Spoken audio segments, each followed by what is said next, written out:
The Kepler 442b expedition had been humanity's boldest venture yet, a one-way ticket to a world that promised everything Earth could no longer provide. What the colonists found instead was a verdant nightmare that had already claimed 47 lives in the first month. Marcus Chen adjusted the plasma rifle's power cell and checked his chronometer. 48 hours since the distress beacon from Research Station Gamma had gone silent. Command had written off the 12-person team as another casualty of this world's impossible ecosystem. But Marcus had other plans.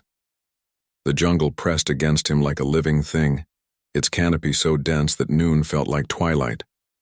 Bioluminescent fungi pulsed in rhythm with his heartbeat, as if the forest itself was monitoring his vital signs. Thorned vines whipped across his path, leaving scratches on his reinforced suit despite their apparent randomness. This wasn't just a hostile environment, it was an intelligent one. By the 16th hour, Marcus understood why so many expeditions had simply vanished. The jungle didn't just kill, it learned. The acidic sap that had eaten through Rodriguez's boots last week now seemed to target the exact weak points in Marcus's gear.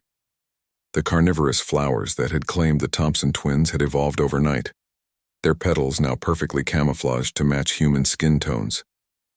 But humanity hadn't crawled out of Earth's gravity well by backing down from impossible odds. Marcus had grown up in the Australian outback, where everything from spiders to jellyfish could kill you 7 different ways. His grandfather had taught him that survival wasn't about being stronger than your environment.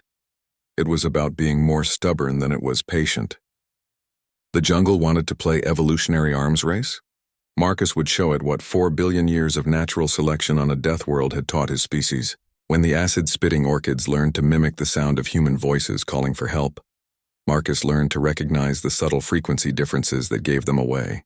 When the ground stalkers began hunting in coordinated packs, he adapted his movement patterns to exploit their pack instincts against them. The jungle's greatest strength was its ability to evolve and adapt. Its greatest weakness was assuming that humans couldn't do the same thing faster. Research Station Gamma appeared on the morning of the second day, its prefab walls nearly consumed by aggressive vine growth. Marcus found the team's remains scattered throughout the complex, or what the jungle had left of them. But in the station's central lab, he discovered something that made his blood run cold. Dr. Sarah Kim, the expedition's xenobiologist, had lived long enough to compile her final research. Her notes, scrawled in increasingly erratic handwriting across every available surface, told the story of a planet-wide consciousness. The jungle wasn't just learning from human tactics, it was communicating. Every failed expedition, every death, every survival technique had been cataloged and shared across the planet's interconnected root systems. Humanity wasn't fighting a jungle. They were fighting an entire world that had weaponized evolution itself. Marcus was uploading Kim's data to his suit's storage when he heard it, a low rumble that seemed to come from everywhere at once. The jungle around the station began to move with purpose, forming a living wall that stretched as far as his enhanced vision could penetrate. Branches intertwined like fingers, creating an impenetrable barrier. Roots erupted from the ground in precise geometric patterns, channeling bioluminescent chemicals into complex circuit-like formations. The planet was bringing its full attention to bear on him.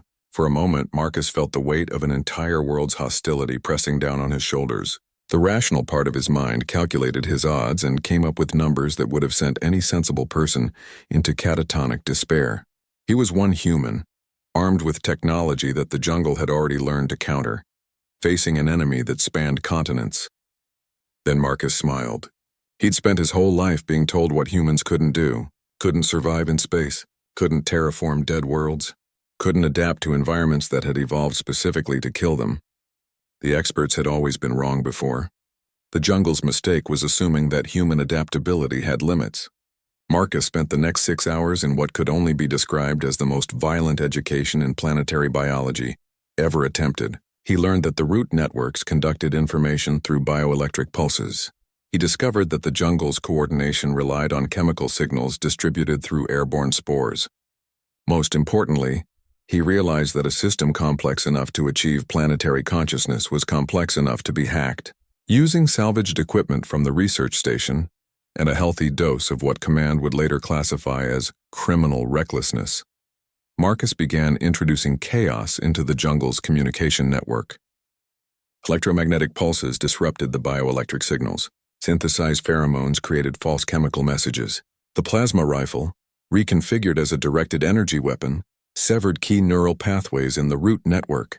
For the first time since humans had arrived on Kepler 442b, the jungle made a mistake. In its confusion, it revealed the location of its primary coordination node, a massive organism buried beneath what the colonists had assumed was just another hill. The creature was beautiful in its alien complexity, a fusion of plant and nervous system that pulsed with the collected intelligence of an entire biosphere. It was also, Marcus realized, completely helpless once separated from its network. The walk back to New Sydney took 3 days. Marcus arrived at the colony's gates carrying a neural cluster the size of a basketball, its bioluminescent pattern still flickering weakly as it tried to reconnect with a network that was no longer listening. Behind him, the jungle burned. The colonist who met him at the gates would later report that Marcus looked like he'd been chewed up by a wood chipper and spat out by a particularly vindictive universe. His suit was held together by improvised repairs and sheer determination. His left arm hung in a makeshift sling, crafted from carnivorous vines that he'd somehow convinced to work as medical equipment. But he was walking under his own power, carrying proof that humanity's greatest strength wasn't their technology or their weapons. It was their absolute refusal to accept that anything was impossible. The jungle had tried to kill him. Instead, he'd taught it something new about the species that had crawled out of Earth's gravity well with nothing but determination and a bad attitude. Some prey, it turned out, had teeth,